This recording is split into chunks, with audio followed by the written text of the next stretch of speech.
Bienvenidos a este otro fascinante encuentro con el control de calidad. El tema que vamos a abordar hoy es específicamente las características y particularidades del control de calidad interno, cómo monitorear el error aleatorio que nos conduce a la imprecisión y cómo tener esas herramientas prácticas para elaborar una adecuada curva del control de calidad. ¿Por qué? Porque está completamente demostrado que la herramienta fundamental del día a día para la toma de decisiones es tener una adecuada curva de control que me permita detectar en tiempo real los errores cuando se presenten. ¿Por qué? Porque yo necesito entregar los resultados hoy. No puedo esperar que llegue la prueba de evaluación externa para saber cómo lo hago. Entonces, de verdad, hacer una muy buena planificación de lo que es la estructura del control de calidad interno, su engranaje con la evaluación externa, la adecuada interpretación para la toma de decisiones, es de verdad la esencia del control de calidad. En primera medida, pues vamos a ver lo que son las generalidades del control de calidad interno, luego haremos un recorrido por el filtro de Dixon y después entraremos al apasionante mundo de las reglas de control, de las reglas de Westcott. ¿Cuál es el principal objetivo del control de calidad interno? Y tiene que quedarnos completamente claro, es que el control de calidad interno es una herramienta de tipo netamente analítica, intralaboratorio, cuyo único objetivo está asociado es a monitorear todas las variables que generan imprecisión dentro del proceso de medición, tales como cambio de lote reactivo, cambios de analista, fluctuaciones del voltaje, fluctuaciones de las condiciones de temperatura, de humedad, problemas en la robótica, en los procesos de precisión de los pipeteos que puedan generar cualquier tipo de error aleatorio que afectan específicamente una medición. El objetivo fundamental del control de calidad interno como tal es permitirnos lograr la estandarización en el largo tiempo, en el largo plazo y poder detectar cuando una variable que traemos controlada y que genera necesariamente variación en el control, genera una variación atípica que puede ser detectado por nuestra gráfica de control de calidad interna. Recordemos que en términos de metas o de objetivos de calidad, tenemos que tener muy claras las fronteras que están asociadas a las metas de desempeño, como los vimos en el módulo anterior, dentro del proceso de medición, que está la precisión, la veracidad y el error total. Pero que también tenemos unas metas específicas para la seguridad analítica y eso es la detección del error en el tiempo real, el control de los falsos rechazos para optimizar los costos de operación de laboratorio y que eso va a depender específicamente de cómo estructura usted su control de calidad, cuántos niveles de control procesa, cómo fija la media, cómo fija la desviación estándar, cuántas reglas de Westgard y cómo aplican, intracorrida, intercorrida y qué reglas aplica, cómo definió sus márgenes de seguridad, su error sistemático crítico, porque en verdad la calidad o los objetivos de calidad del sistema de control están definidos específicamente en la probabilidad de detección del error, que debe ser superior al 90%, y en el control de los falsos rechazos, que debe ser menor al 5%.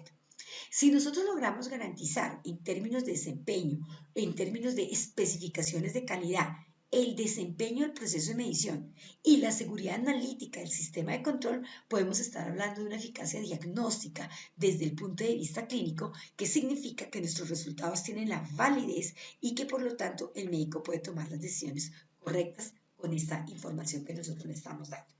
Como lo habíamos visto anteriormente, la planificación de la estrategia de control de calidad anteriormente estaba asociada solamente a las normas. ¿Cuántos controles, cuántos niveles de control tengo que procesar para la química? 2. ¿Cuántos para las hormonas? 3. ¿Cuántos para la hematología? 3 niveles. ¿Cuántos para la coagulación? 3 niveles. Hoy sabemos que realmente el número de niveles de control que se deben procesar en un mensurando para monitorear realmente su comportamiento está asociado primero a la función de calibración. Si un mensurando tiene una función de calibración completamente lineal, en una línea recta se describe perfectamente con 2 puntos. Por lo tanto, el número mínimo de niveles de control que se debe procesar en un ensayo lineal, pues son 2 niveles de control. Mínimo un nivel normal y luego un nivel patológico. Ya cualquier otro tipo de ensayo que no tenga esta función de calibración tendrá que tener un n mínimo de 3. Entonces, fíjese que la función de calibración es lo que define el número de niveles, no las normas ni los reglamentos de cada país. Segundo, la frecuencia con que se procesan. La frecuencia con que se procesan debe estar asociada a variables de riesgo clínico, estabilidad del desempeño, patrón de comportamiento del mismo analido y volúmenes de proceso, porque para todos es claro que no es lo mismo controlar 1000 glucosas que usted procesa diariamente en un laboratorio de alto volumen a tener que controlar 10 glucosas en un laboratorio pequeño, privado, consulta externa, paciente ambulatorio. Entonces, el volumen debe ser uno de los criterios o de las variables que se tenga en cuenta para definir la frecuencia, cada cuánto procesar los controles de calidad y cada cuánto definir lo que va a ser mi corrida analítica estable, considerando primero volumen, segundo riesgo clínico. Para todos es claro que independiente del volumen que se mueve, de procesamiento que tenga un laboratorio, no es lo mismo equivocarse en un potasio o equivocarse en un HIV que equivocarse en un colesterol. Entonces el riesgo clínico también tiene que definir las características o tiene que servirnos de insumo para poder establecer una frecuencia de control que se ajuste a minimizar los riesgos que puedan generar eventos adversos. Y desde luego, lo que les decía, lo que tiene que ver con la estabilidad del desempeño, porque si hemos sido juiciosos y estamos monitoreando la prueba con un control de calidad independiente, tiene un peer group en tiempo real, tiene un excelente programa de evaluación externa y con todas estas herramientas yo estoy haciendo una estimación del error total, parece mensurando, le estoy haciendo una medición de la sigmametría y es una prueba 6 sigma, es una prueba que no tiene problemas de desempeño, pues la frecuencia de control para esa prueba también puede ser reducida. Lo que no va a pasar en aquella prueba que es absolutamente inestable, que maneja coeficientes de variación altos, sigmas bajitos, exclusiones en la evaluación externa, quejas de los médicos por confiabilidad, en donde la frecuencia del control tendrá que ser definida de acuerdo a esas características. Entonces, miren, ese es el reto para nosotros hoy en control de calidad, la confiabilidad, considerando cómo controlamos y realmente cómo monitoreamos lo que tiene que ver con la precisión, la exactitud, la veracidad, cómo entendemos los atributos intrínsecos del método asociados a sensibilidad y especificidad y desde luego cómo desde la toma de decisiones gestionamos lo que tiene que ver con costos, aplicabilidad, costo-utilidad, costo-efectividad para gerenciar los riesgos y aportar a la seguridad del paciente. Cuando nosotros estamos hablando de lo que es el error, pues casi que todos aprendimos en la universidad que en el proceso de medición encontramos el error aleatorio y el error sistemático. Pero, ¿qué es el error? Técnicamente, la definición del error es la diferencia entre un resultado obtenido y uno definido como convencionalmente verdadero. Entonces, ahí hay varias premisas que suenan. Valor verdadero convencional. ¿Quién define los valores verdaderos? ¿Cómo hacer esas estimaciones del error? Lo que sí debe quedarnos completamente claro es que todo lo que genere variación genera error. El instrumento de medición y su robótica, el mismo mensurando y sus características, su estabilidad dentro de la matriz que se está midiendo. El mismo proceso de medición por sus características asociadas a pasos, a función de calibración, al número de pasos, a la manualidad, al manejo de los reactivos, a si vienen listos para su uso o no, si el calibrador viene listo para su uso o no, si el calibrador es plenamente trazable o no, la impericia misma del usuario, si el muestreo está siendo adecuado y la muestra cumple con los requisitos importantes, si las condiciones ambientales, porque las fluctuaciones de voltaje, las condiciones de temperatura ambiental, la fuerza y el flujo hidrodinámico del agua, si es que es un equipo que maneja agua. Entonces, fíjese que cuando uno voltea a mirar el laboratorio, todo el laboratorio es una fuente de error. Cuando vamos a hablar de la estimación del error, lo primero que tenemos que empezar a recordar es que para nosotros poder monitorear ese error y clasificarlo entre error aleatorio y error sistemático, necesitamos una curva de control. Y que cuando necesitamos esa curva de control, lo único que estamos hablando es de la campana de Gauss. La gráfica de Levin-Jennings no es más que una campana de Gauss donde en la graficador de Levin-Jennings está la media más 1, más 2, más 3 desviaciones, menos 1, menos 2 y menos 3 desviaciones. Y que para monitorear ese error y poderlo caracterizar, lo que uno hace es una réplica de ese material de control. Por eso es que buscamos a nivel de laboratorio tener un material de control que nos garantice en el mismo lote durante un periodo largo de tiempo para poder realmente observar todos los impactos de todas las fuentes de variación que se presentan en el laboratorio y poder monitorear en el largo plazo cuál es la variación que me genera el cambio de lote reactivo, el cambio de lote calibrador, el cambio de las analistas, el mantenimiento que le hacen al equipo, los cambios y las fluctuaciones del voltaje, los cambios y las condiciones de temperatura y humedad. Si a mí me están cambiando de material de control todos los meses, pues nunca puedo tener esas réplicas suficientes para determinar primero ese patrón de comportamiento que se conoce como una distribución normal.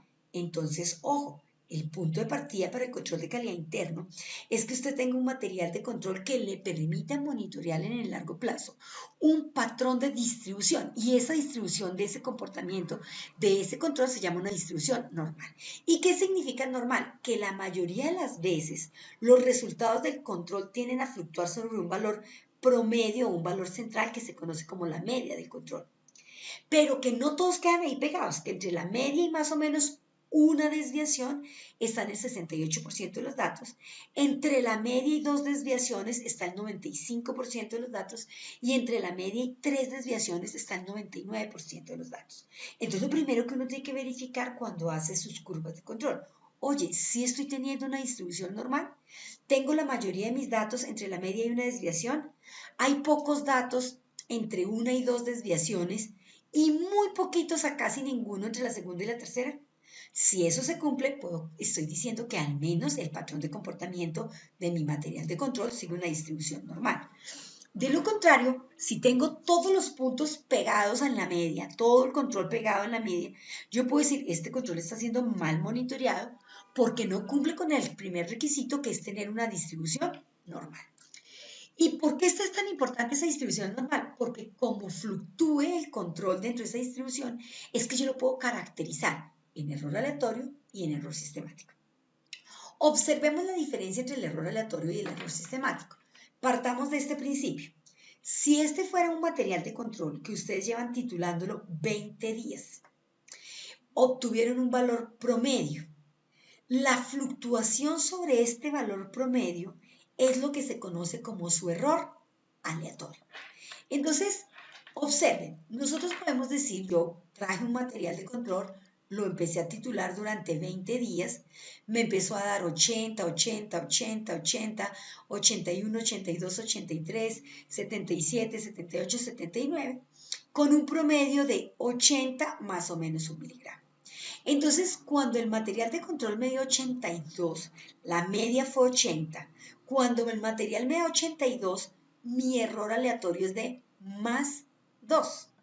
Si hoy el material de control me dio 79, mi error aleatorio es de menos 1, porque mi media es 80. Si mi material de control me dio de 83, mi error aleatorio es de más 3, porque mi media es 80. Entonces, observen cómo el error aleatorio fluctúa. Puede irse hacia arriba, puede irse hacia abajo. Cambia de signo: más 3, menos 2, más 2, menos 1. Cambia de signo. Y aparte, cambia de tamaño. Entonces, esto es lo que nos pasa a nosotros en el control de calidad interno. Monitoreamos el error aleatorio. El error aleatorio es la diferencia entre el valor obtenido y la media asignada a ese material de control. He entendido que el error aleatorio afecta solo una medición, esa que estamos haciendo. Pero resulta que ustedes obtuvieron una media de 80 y yo les digo, doctora, pero ese material de control no tiene 80. Tiene un valor asignado por el fabricante de 70 miligramos. Eso significa que ustedes sistemáticamente tuvieron una pérdida en la veracidad. Y esa pérdida en la veracidad es que tienen un sesgo promedio de más 10 miligramos. ¿Por qué? Porque el valor verdadero convencional era 70 y a ustedes el promedio les dio 80. Entonces, miren la diferencia. El error sistemático es constante, es unidireccional, se mantiene en esa dirección. Mientras que el error aleatorio es fluctuante, va por arriba y por abajo de la media y cambia de tamaño. Este error sistemático más el error aleatorio, cuando se suman, es lo que me produce el concepto del error total.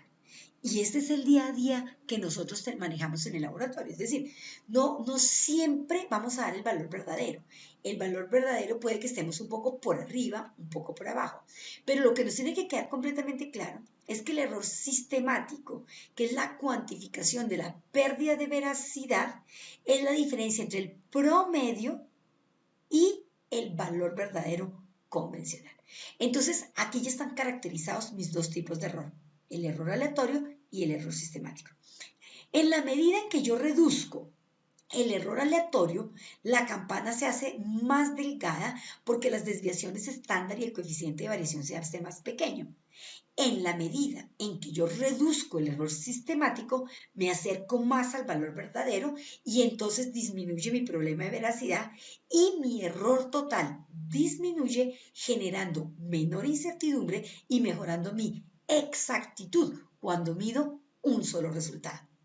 Porque nosotros no tendríamos este problema si al paciente lo pudiéramos medir 20 veces y sacarle un promedio. Estaríamos minimizando las fuentes de error aleatorio.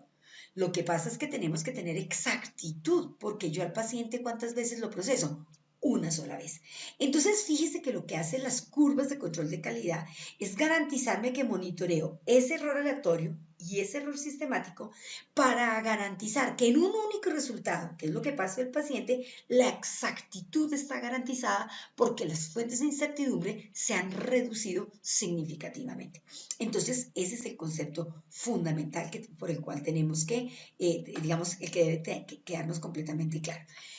El tema del valor verdadero convencional es quién define el valor verdadero convencional. Esto puede ser un material de control que yo les traje a ustedes, que me lo tituló el fabricante del control y el valor verdadero me lo da el fabricante del control.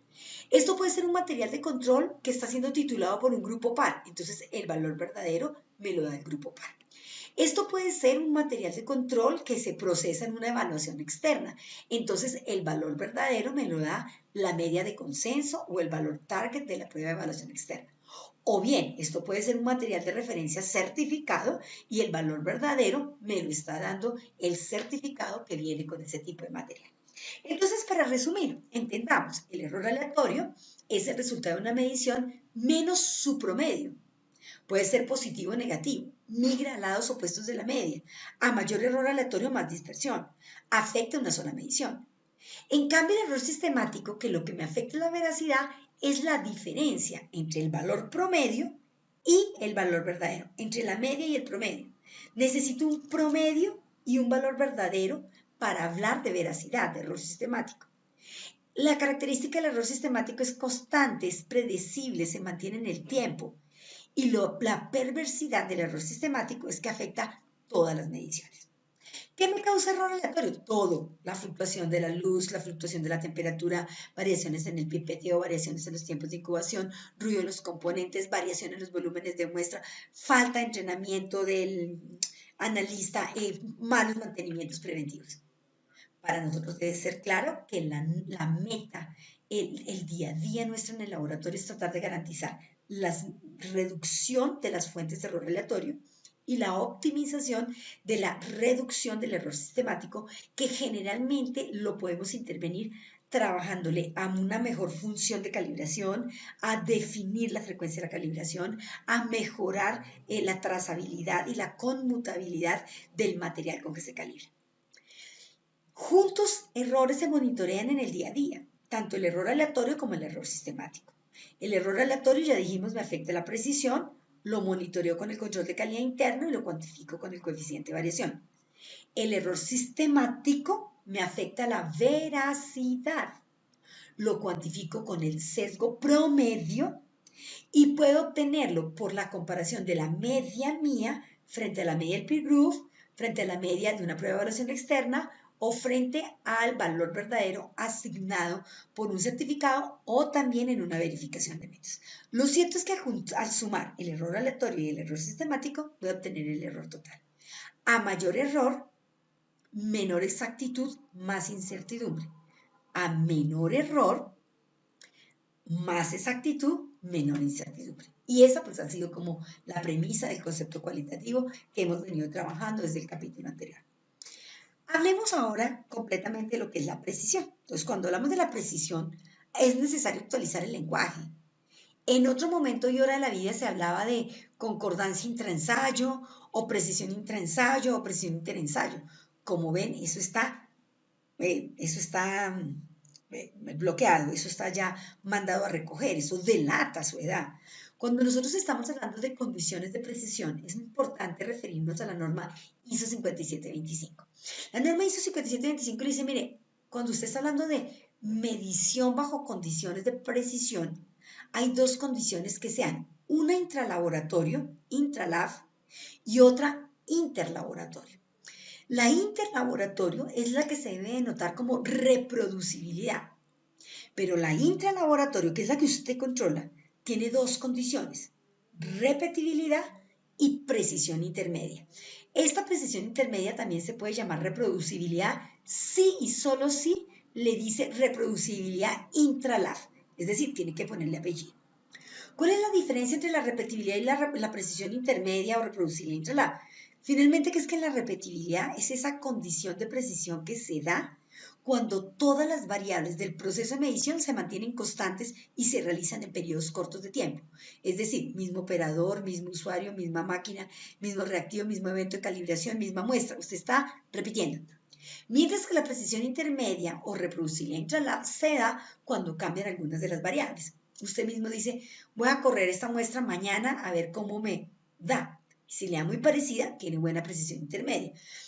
A veces dice, no, voy a poner nuevo lote reactivo y vuelvo a pasar la muestra.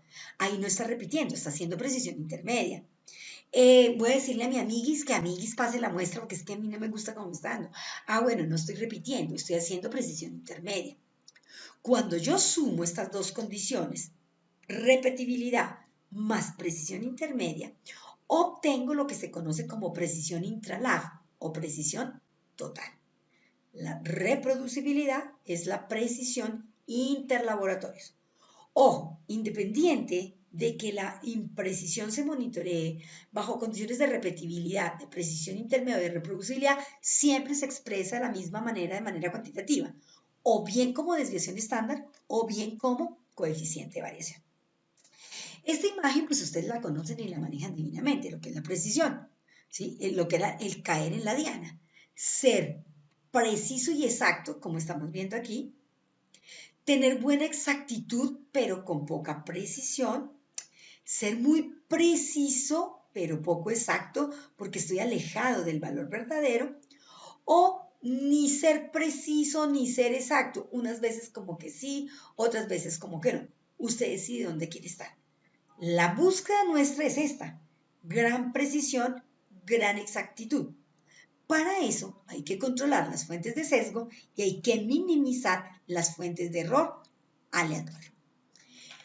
Sigamos resumiendo. Entonces el error aleatorio me hace ser impreciso, lo puedo expresar en unidad de medida como desviación estándar, lo puedo expresar en porcentaje como coeficiente de variación y el error aleatorio me afecta una sola medida. ¿Cómo se estima en porcentaje? Como coeficiente de variación, donde su fórmula, y es la única que vamos a aprendernos de memoria, es igual a la desviación estándar sobre la media por 100. Entonces usted recuerde, si conoce el coeficiente y conoce la media, puede despejar la desviación estándar. Si conoce la media y la desviación estándar, pues calcula el coeficiente de variación. Lo que está dividiendo pasa a multiplicar, lo que está multiplicando pasa a dividir y haya la desviación estándar. Pero esta es la única fórmula que tenemos que sabernos de memoria. Coeficiente de variación es igual a la desviación estándar sobre la media por 100. El coeficiente de variación es la expresión porcentual de la desviación estándar. Me muestra la imprecisión y se calcula con esa pequeña fórmula que hicimos.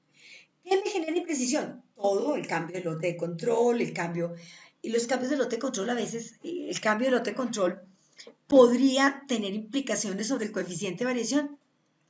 Técnicamente no. Si lo que me puede cambiar con el cambio de lote de control es el cambio de la media, pero técnicamente usted viene a mantener la misma imprecisión, porque yo no le estoy interviniendo sus variables de operación, lo que le estoy cambiando es el lote de control. El cambio de lote reactivo genera mucho impacto sobre la imprecisión. No, el cambio de lote reactivo o un cambio de lote calibrador genera más efectos sobre la veracidad, es decir, tienden a generar más temas de error sistemático. Yo manejo 2 niveles, 3 niveles de control, en bajo, normal, alto, normal y patológico. ¿Cuál coeficiente de variación utilizo para mis indicadores? Pues finalmente la mayoría de su población, ¿dónde cae? Si la mayoría de su población cae dentro del rango dinámico normal, pues lo ideal es que su coeficiente de variación con el que monitoree la prueba en términos de indicadores sea el coeficiente de variación del nivel normal. Máxime si se está comparando con variabilidad biológica, en donde los estándares de la variabilidad biológica fueron obtenidos bajo condiciones fisiológicas.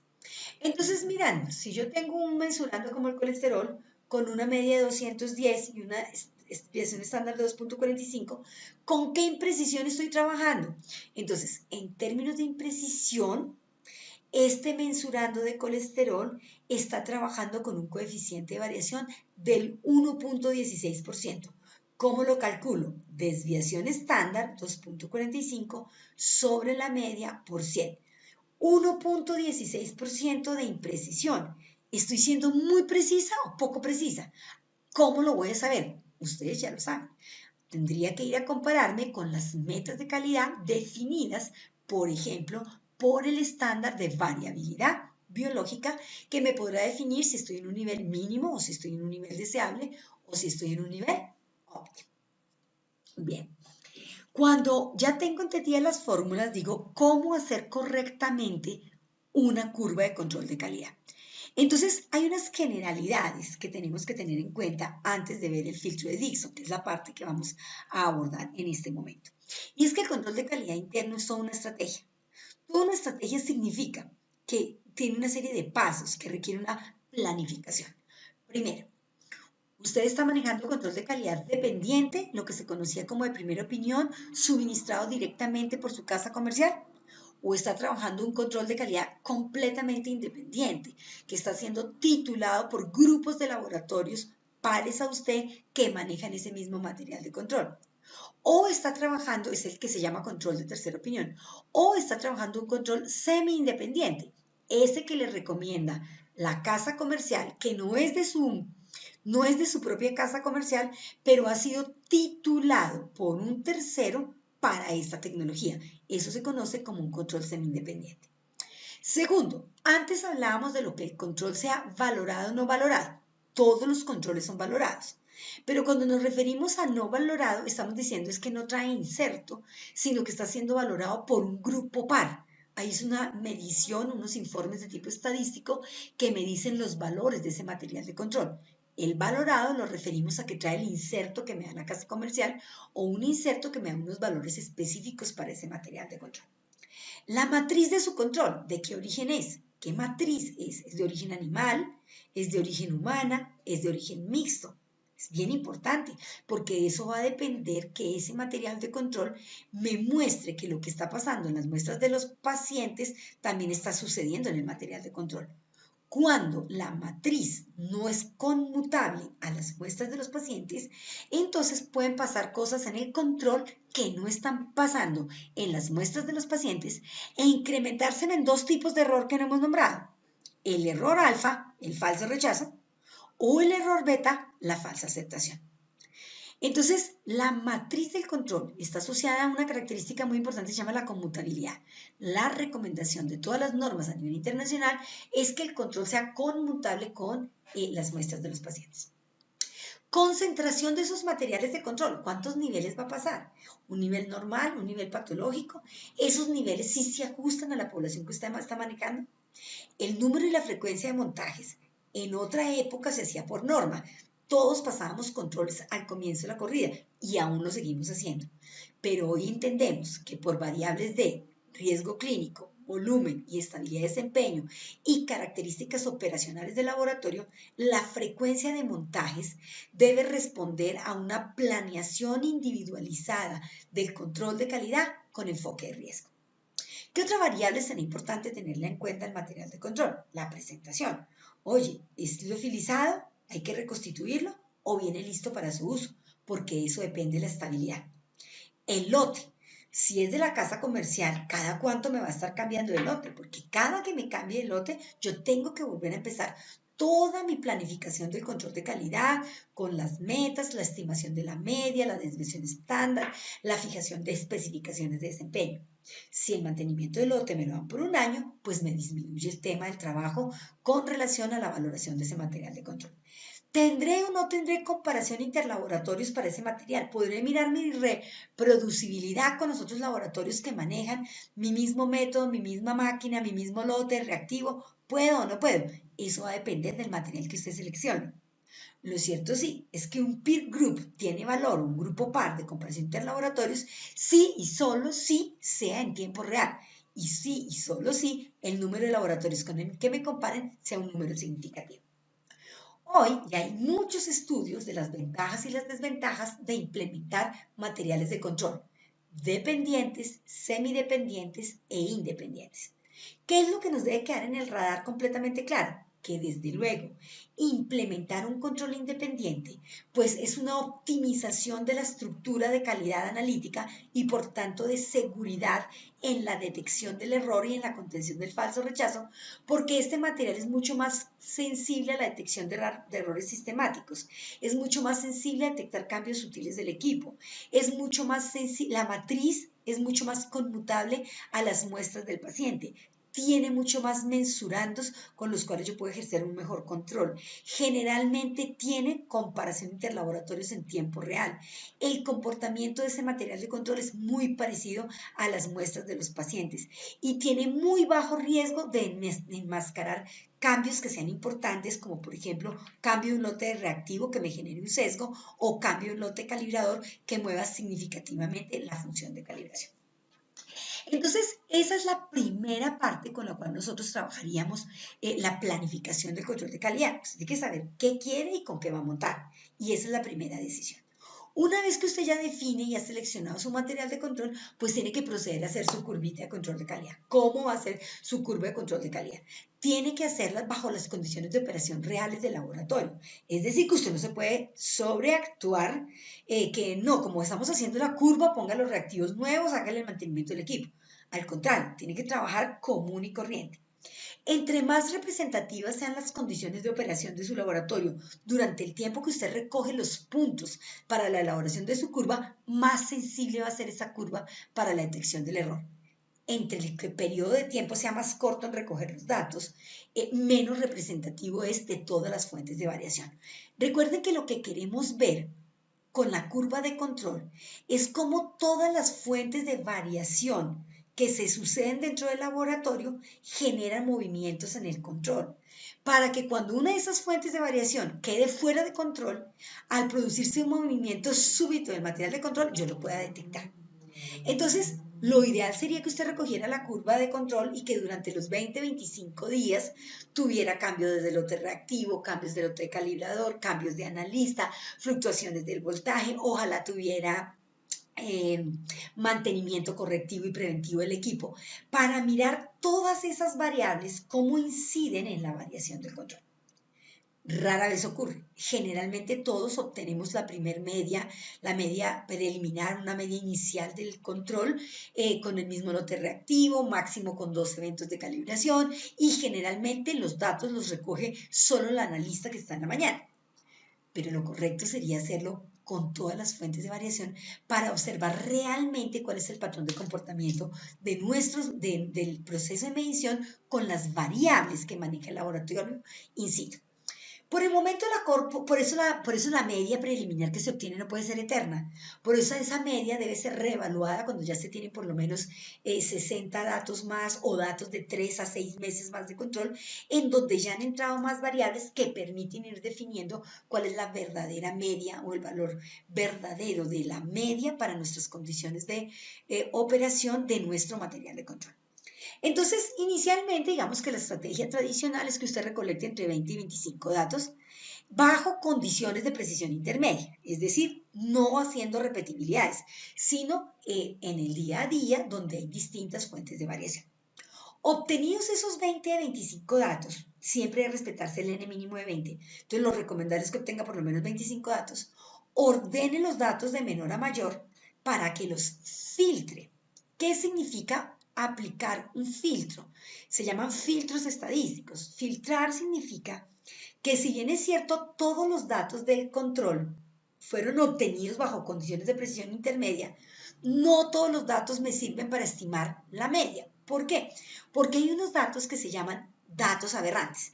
Y esos valores aberrantes, ¿qué son? Son aquellos valores que si bien están dentro de la especificación del control, porque están dentro de los valores asignados para el control, pero no siguen el patrón de comportamiento que trae la prueba.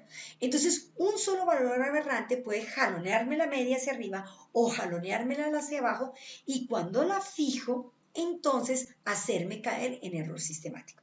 Entonces, siempre que vamos a estimar una media, lo ideal es ordenar los datos de menor a mayor y hacer un filtro estadístico que quita valores aberrantes, partiendo del principio que un valor aberrante es un valor que está dentro de la especificación, pero que no sigue el patrón de comportamiento. Pero Albacé, hay unos valores que no están dentro de la especificación. ¿Esos son aberrantes? No, doctora, si no están dentro de la especificación, esos son errores.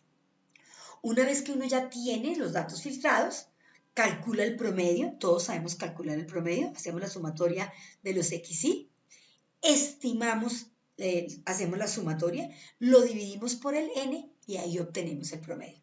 Una vez obtenida esa media, hay que validarla y posteriormente a que ya tener la media, calculamos la desviación estándar, el coeficiente de variación y comparamos el desempeño frente a las metas de calidad que hayamos establecido.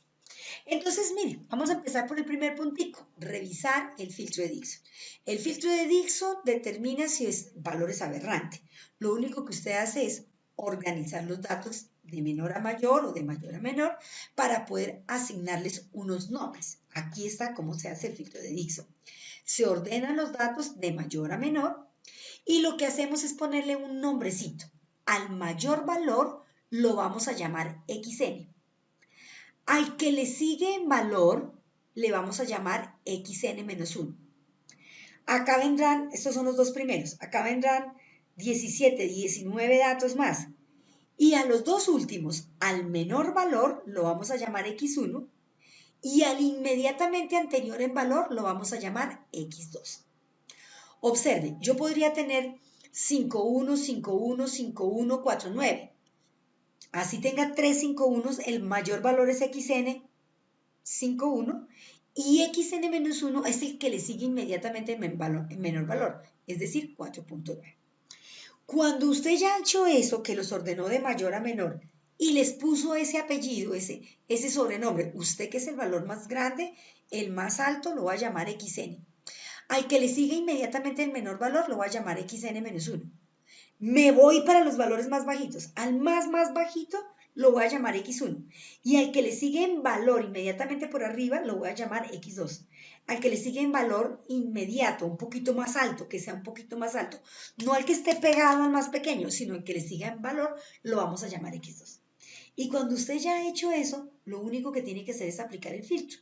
Y decir, el menor valor es aberrante. Entonces yo diría aquí, por ejemplo, ¿quién es el menor valor? 3.1. 3.1 es aberrante si X2 menos X1 es mayor que XN menos X1 dividido 3. Entonces observen, yo diría 3.1 es aberrante si 3.5 menos 3.1 es mayor que 5.1 menos 3.1 sobre 3. Si eso se cumple, 3.1 es aberrante y no lo tengo en cuenta para la media. Haría lo mismo como en el mayor valor aberrante. ¿Quién es el mayor valor aberrante? 5.1. Entonces yo digo, 5.1 es aberrante si XN 5.1 menos XN menos 1, 4.9, es mayor que XN 5.1 menos 3.1 dividido 3. Se prueba pareado, es decir, el XN, XN1, el X1, XX2, esta es cabeza, cola, cabeza, cola. Si este me sale aberrante y este no, yo tengo que volver a probar el que le sigue, o sea, este. Y tengo que volver a probar el mayor sí, porque la cola cambió. Es decir, que cuando yo aplico el filtro, tengo que ser consciente que se prueba pareado, con los extremos. XN el mayor, X1, que tan pronto cambie uno de ellos, tendré que volver a filtrar porque cambia la distribución dentro de la campana. Entonces, si ustedes miran, por ejemplo, aquí este material de control, les dice que el mensurando es la albúmina, que el intervalo según el fabricante es de 313 a 607, con una media de 4,6 y una desviación de 0,7. Y me dice que construye el gráfico, que haya la media, la desviación y el coeficiente, que procese el control durante 22 días. Entonces, el fabricante me está dando unos datos de él, pero yo empecé a correr mi control durante 22 días y obtuve estos datos. Lo primero que tengo que ver es, ¿estoy dentro de los datos del fabricante? El fabricante dijo de 313 a 607. Están organizados de mayor a menor. Observen, este dato no está entre las especificaciones del fabricante, entonces tengo que excluirlo. Esto no es un valor aberrante, esto es un error. ¿Por qué? Porque no está dentro de la especificación. Recuerden que aberrante es que está dentro de la especificación, pero que no sigue el patrón de comportamiento. Entonces, si estos fueron mis 22 datos, ya tengo un dato que excluyo directo, 2,17. ¿Por qué? Porque no está dentro del intervalo según el fabricante. Ahora sí, ya excluido ese dato, me quedaron los datos ordenados de mayor a menor. XN es 5,9, XN menos 1 es 4,98, X1 es 3,8 y X2 es 3,41. Entonces, una vez ya están asignados los valores, ustedes lo único que tienen que hacer es aplicar el filtro de Dixon de acuerdo a la fórmula. Fíjense que no hay que restar aquí nada, no, es que así se llaman, se han denominado así. Entonces empezamos, el menor valor es aberrante, sí. ¿Quién es el menor valor? 3,18. 3,18 es aberrante si X2 menos X1 es mayor que el XN menos el X1 dividido 3. 0,23 es mayor que 0,90, no. Luego 3,18 no es un valor aberrante. Miremos si el mayor valor es aberrante, 5,9.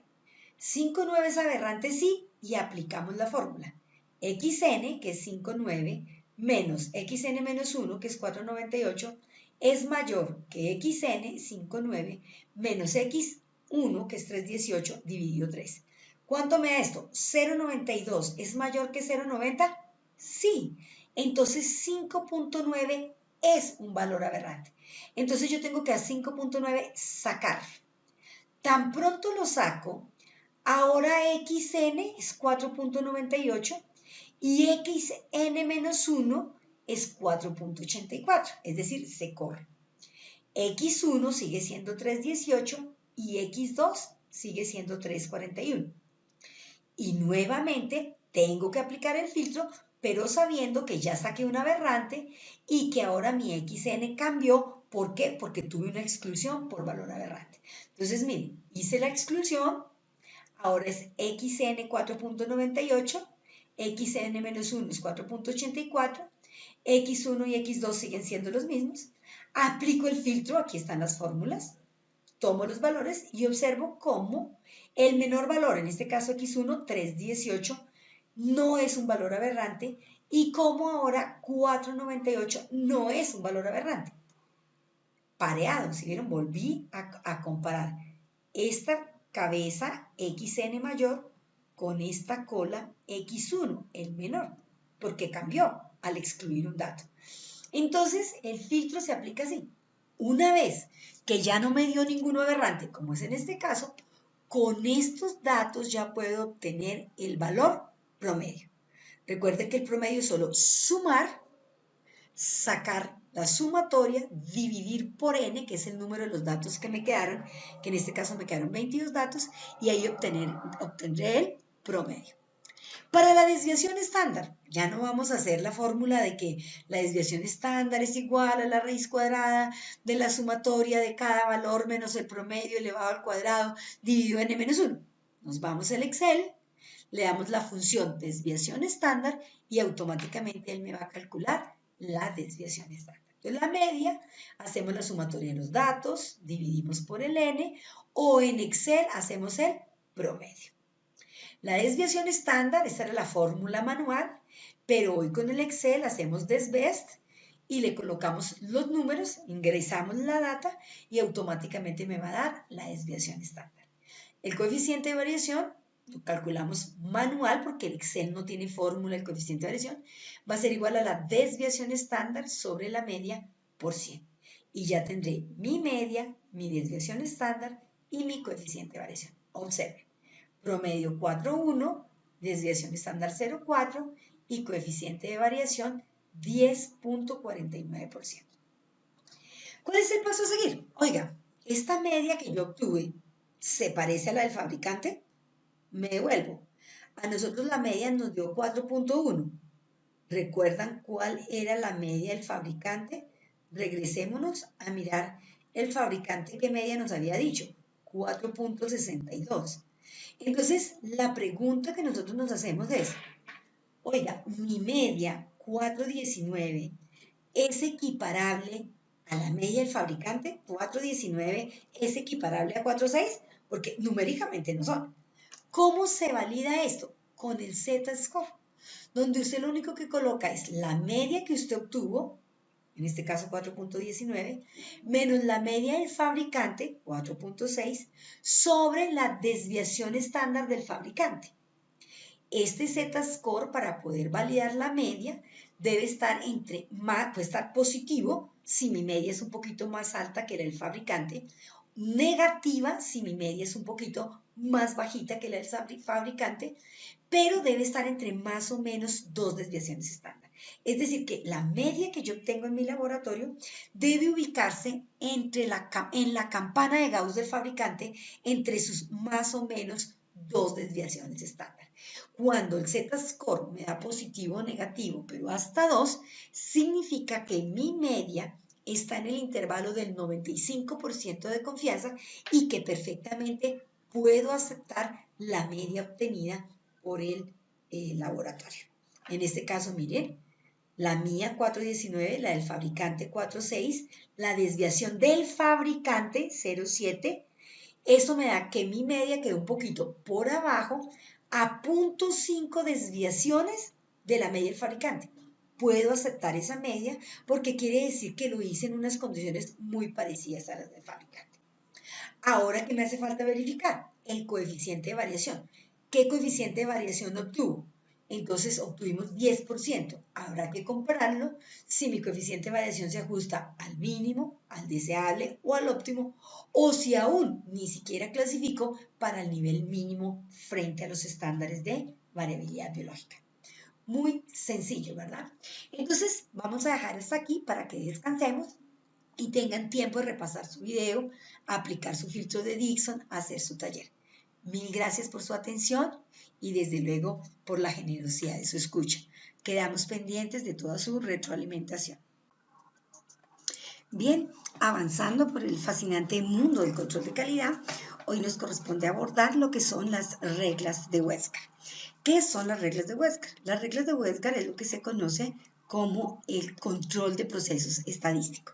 Es decir, es un esquema de control que permite identificar la presencia del error en tiempo real.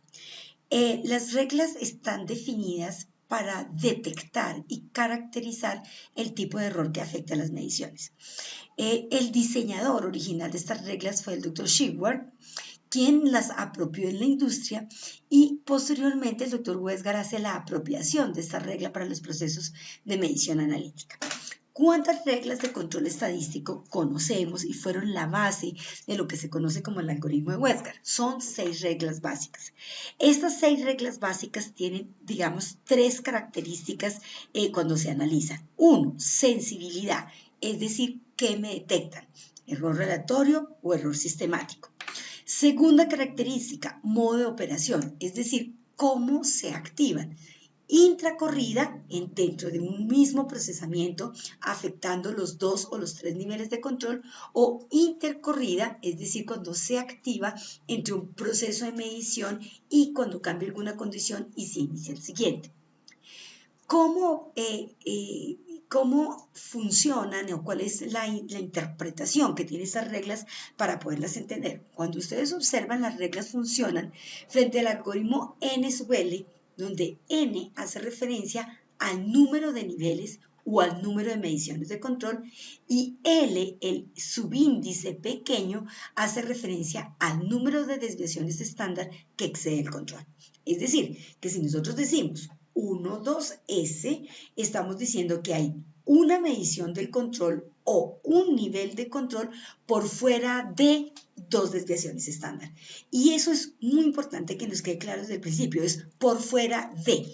Luego, cuando uno está analizando las gráficas de control, lo que tiene es que mirar en la medición del control y ubicar a cuántas desviaciones estándar quedó por fuera, cuántas desviaciones estándar excedió para poder caracterizar la regla que se activó. Cuántas desviaciones estándar excedió y si es en una medición o si es en un nivel o si es en 2 niveles. De eso va a depender la configuración de las reglas. Como les venía comentando, estas reglas tienen la ventaja de caracterizar el tipo de error. Esa caracterización del tipo de error solo se va a dar si, solo si el algoritmo se activa. Por lo tanto, la regla más importante que activa el sistema de control cuando estamos iniciando la estandarización de nuestro sistema de control se conoce como la regla 1-2S. Este es el detonante, es como el gatillo que activa el algoritmo de Westgard. Si esta regla no se activa, significa que el procedimiento de medición sigue siendo estable y ninguna otra de las reglas se va a activar. Ojo con eso. Por eso es tan importante que si yo entiendo que la regla 1-2S, es decir, una medición del control o un nivel del control está por fuera de 2 desviaciones estándar, esta regla de alarma tenga la sensibilidad para detectar que el procedimiento de medición se hizo inestable y que hay que hacer un seguimiento para detectar a posteriori qué error se va a configurar, si un error de tipo aleatorio o un error de tipo sistemático. Entonces miren cómo en la activación de las reglas es muy importante la definición del tamaño de la desviación estándar. Porque si usted ha definido para su prueba, para su procedimiento de análisis, una desviación estándar demasiado grande, pues la regla 1-2S jamás se va a activar y por lo tanto el algoritmo de Westgard jamás va a funcionar. Lo contrario ocurre si usted coloca una desviación estándar demasiado pequeña. Entonces, continuamente el control activa la regla de alarma, excede las 2 desviaciones estándar y empieza a activarse el algoritmo de Westgard generándome falsos rechazos. Entonces, miren acá cómo es importante entender la sinergia perfecta entre las reglas de control y la definición correcta tanto de la media como del tamaño de la desviación estándar para contener las falsas aceptaciones, que es lo que se conoce como el error beta, y los falsos rechazos, que es lo que se conoce como el error alfa. Entonces, hasta aquí la regla más importante dentro de la estructura tradicional del sistema de control es la regla 1-2S. Muy distinto cuando estamos hablando de la estructura de control en los procesos de medición que son 6 sigma, donde la regla que se constituye en el gatillo, en el detonador del algoritmo, es la regla 1-3S. Vamos a continuar con el algoritmo tradicional, es decir, donde el detonante es la regla 1-2S. Una vez que se ha activado la alarma, empieza uno a hacer el análisis y hacer el seguimiento para ver a posteriori qué regla se activa. Las reglas están divididas, como les dije, en 2 sensibilidades, las del error aleatorio y las del error sistemático. Para el error aleatorio tenemos solamente 2 reglas, la regla 1-3S, un nivel o una medición por fuera de 3 desviaciones estándar.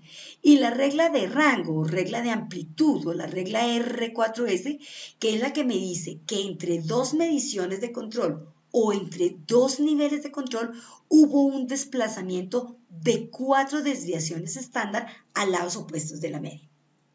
Y las reglas de error sistemático son las que demuestran que hay un patrón de comportamiento.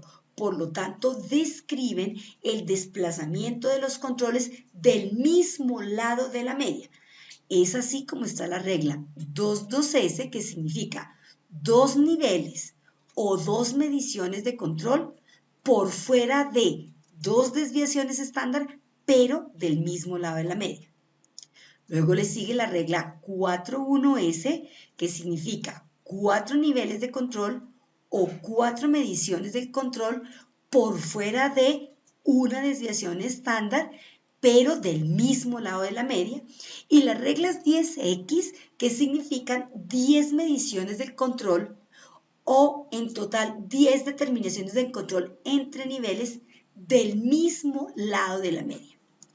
Que es muy importante aquí recalcar que fíjese, como el algoritmo y el detonante es la regla 1.2S, estas reglas de error sistemático son error sistemático si, solo si, están asociadas a una regla 1.2S. Entonces, una vez entendida la explicación, ya miremoslas en la gráfica cómo se interpretan.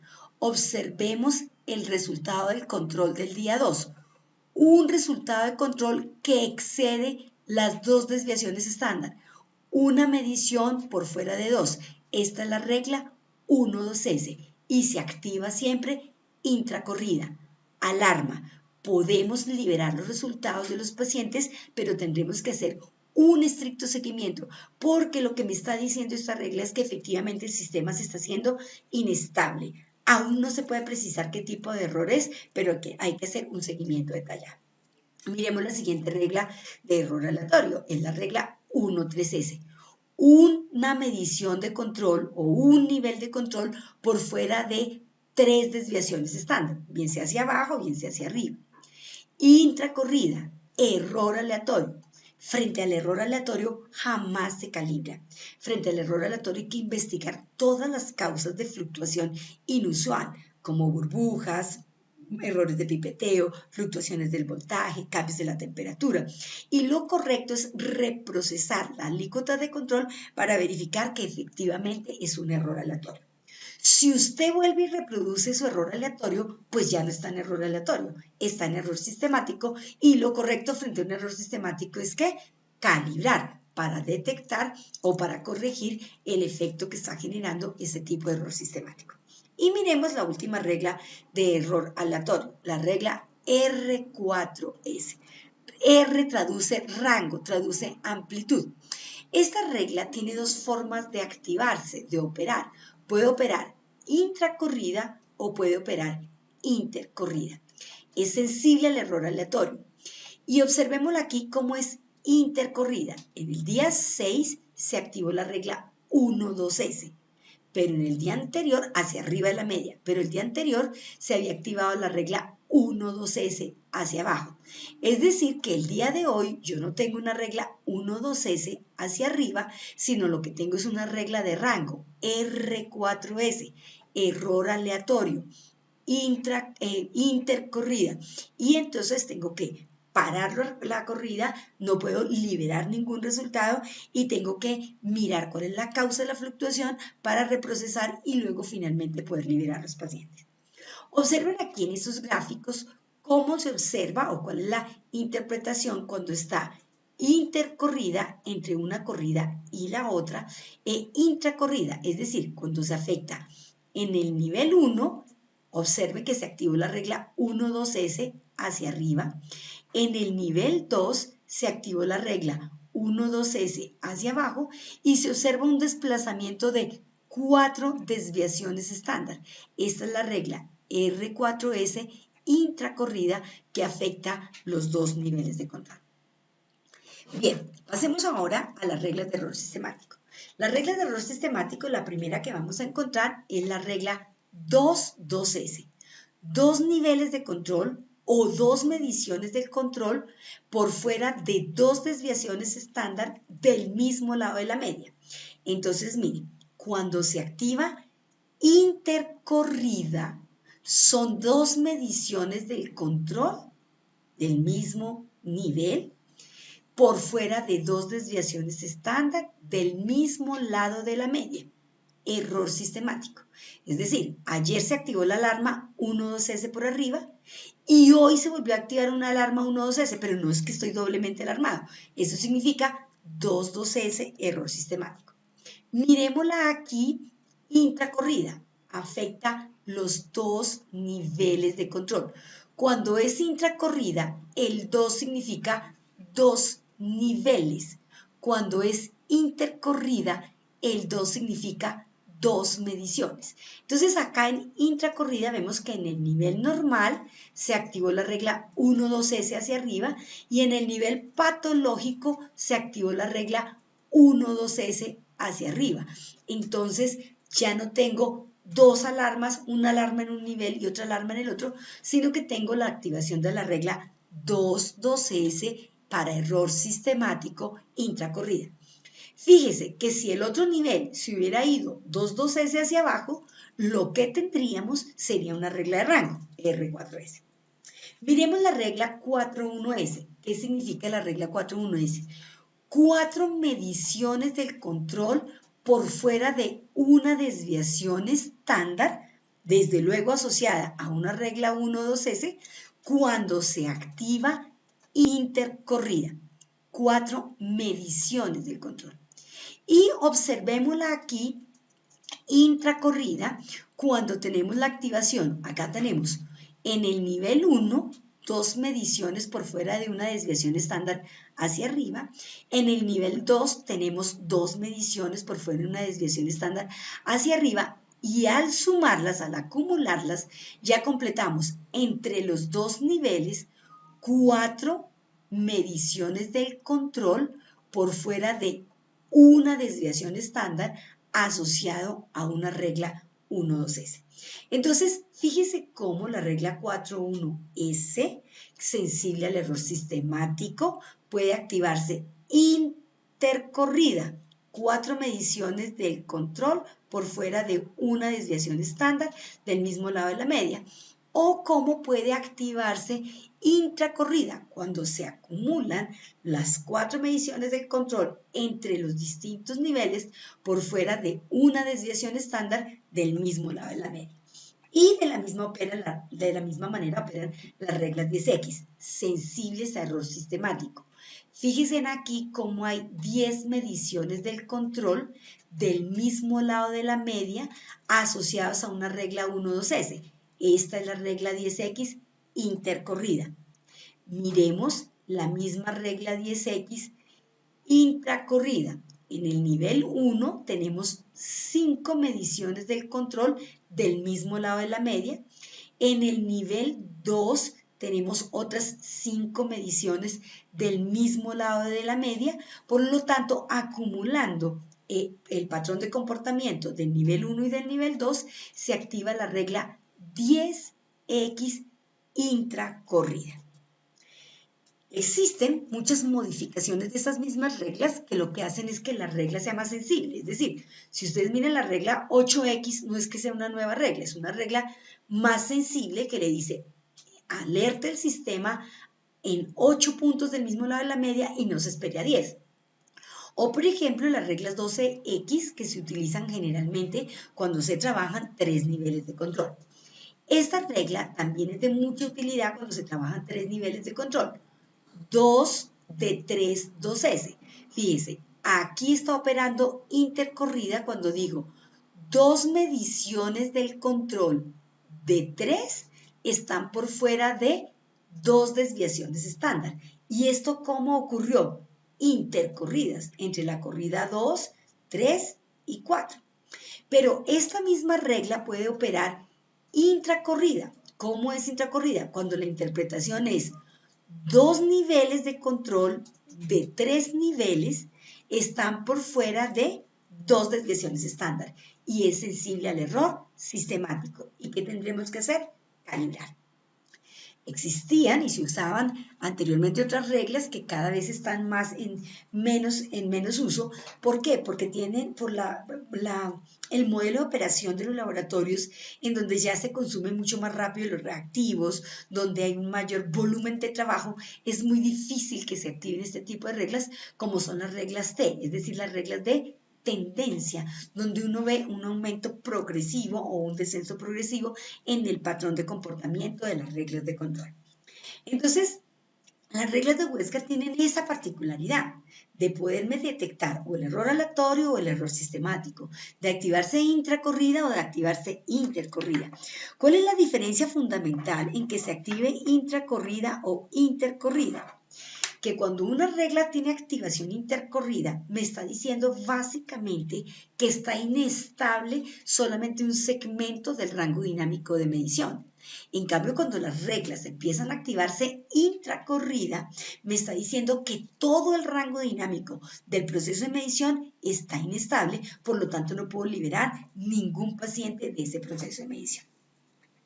Adicional a esta interpretación de las reglas, de poder saber qué significa cada regla, que es muy importante dentro de la gestión de calidad analítica del laboratorio, la generación de algoritmos para estandarizar la toma de decisiones frente a la interpretación de esas reglas. Entonces miren acá cómo les presentamos un pequeño ejemplo para que ustedes se den cuenta cómo hacerse preguntas que siguen la lógica booleana hace que se estandarice la toma de decisiones. Si yo reviso los resultados de control y digo, ¿hay errores en varios ensayos? Pues no, entonces el sistema analítico está operando correctamente. Si sí, pues informo los resultados. Si digo hay errores en varios ensayos y digo sí, y digo los ensayos que están presentando error son en el mismo nivel del material de control y digo sí, entonces tengo que excluir inicialmente problemas con el material de control. Pero si digo no, no hay problemas en varios ensayos, sino en uno solo en ese material de control. Entonces muy probablemente es que ese procedimiento de medición o ese ensayo está inestable. Entonces revise. ¿Cómo revisa el patrón de comportamiento de los datos hoy y hoy con ayer para poder establecer las pautas de comportamiento? Entonces los algoritmos son muy importantes para estandarizar y generar la toma de decisiones unificadas frente a la activación de la misma regla. Fíjense cómo acá se presenta un algoritmo sobre error sistemático, si se requiere calibrar y repetir ambos niveles de control, si son aceptables los resultados del control o si no lo son, y qué haríamos dependiendo efectivamente el tipo de activación de las reglas y el tipo de ensayo que estamos trabajando. Este desarrollo de los algoritmos es de los retos que tenemos los profesionales de laboratorio. Cuando usted mira lo que hacemos a nivel de calidad en el laboratorio clínico, llegamos hasta la programación de las reglas, hasta entenderlas, hasta saber que en el error sistemático se calibre y en el error aleatorio no. Pero cuando pedimos esos algoritmos de decisión que permiten estandarizar la toma de decisiones, es muy difícil de encontrar. Y aquí simplemente les estamos mostrando unos modelos de cómo se trabajan esos algoritmos, dependiendo si son pruebas de potenciometría o de colorimetría, o si son pruebas enzimáticas, o si son pruebas de punto final. ¿Qué es importante entender en el hoy? Cómo los algoritmos de Westgard han cambiado, dado a que los sistemas analíticos han alcanzado mayor precisión. Entonces, quienes aprendimos el control de calidad tradicional, el detonador de las reglas de Westgard era la regla 1.2S. A hoy, cuando se están trabajando procedimientos de medición 6 sigma, el detonador es la regla 1.3S.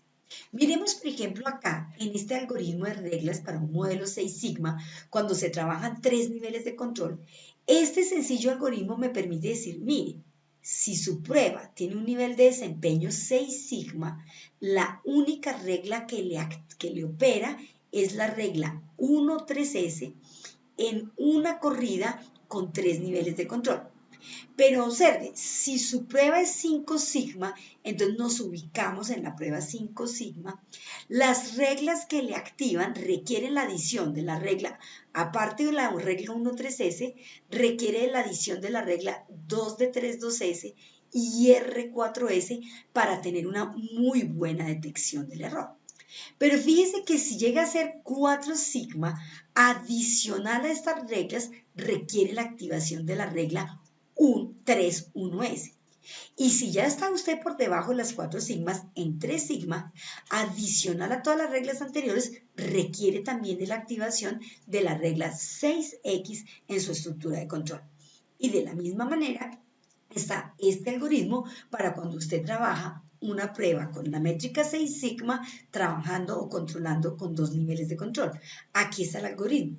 Observemos, el detonante, el gatillo, sigue siendo la regla 1,3S. Y a medida que disminuye su sigmametría, pues se incrementan las reglas de control, porque su proceso de medición es mucho más inestable. Entonces miren cómo es fascinante entender e interpretar los algoritmos de Westgard, tanto el algoritmo tradicional como el nuevo algoritmo para los procedimientos de medición que son 6 sigma. No debemos tener temor a las reglas, debemos de estudiarlas, debemos de analizarlas y debemos de aplicarlas. Muchísimas gracias por su atención.